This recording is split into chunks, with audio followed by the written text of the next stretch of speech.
പശ്ചിമ ബംഗാൾ വോട്ടെണ്ണൽ പുരോഗമിക്കുമ്പോൾ ഇഞ്ചോടിഞ്ച് പോരാട്ടമാണ് TMCയും BJPയും തമ്മിൽ നടക്കുന്നത്. ഇത് 2021 നിന്നും വളരെ വ്യത്യസ്തമാണ്. 2021 വോട്ടെണ്ണലിന് തുടക്കത്തിൽ തന്നെ വലിയ ലീഡിലേക്ക് TMC പോയിരുന്നു.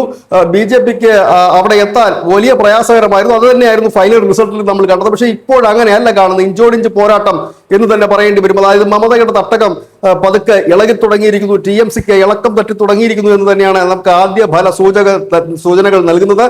ഇത് ആദ്യ ഫല സൂചനകൾ എന്ന് മാത്രമല്ല, ഒരു ട്രെൻഡായിട്ട് തന്നെയാണ് നമുക്കതിനെ കാണാൻ കഴിയുന്നത്. കാരണം മറ്റൊന്നുമല്ല, 2021 നമ്മൾ ഇതേ ഒരു ട്രെൻഡ് കണ്ടതാണ്. അന്ന് ബഹുദൂരം മുന്നിലായിരുന്നു TMC എങ്കിൽ ഇപ്പോൾ ബഹുദൂരം മുന്നിലല്ല. BJPക്ക് തൊട്ടു പിന്നിൽ 2-3 സീറ്റിന് പിന്നിൽ.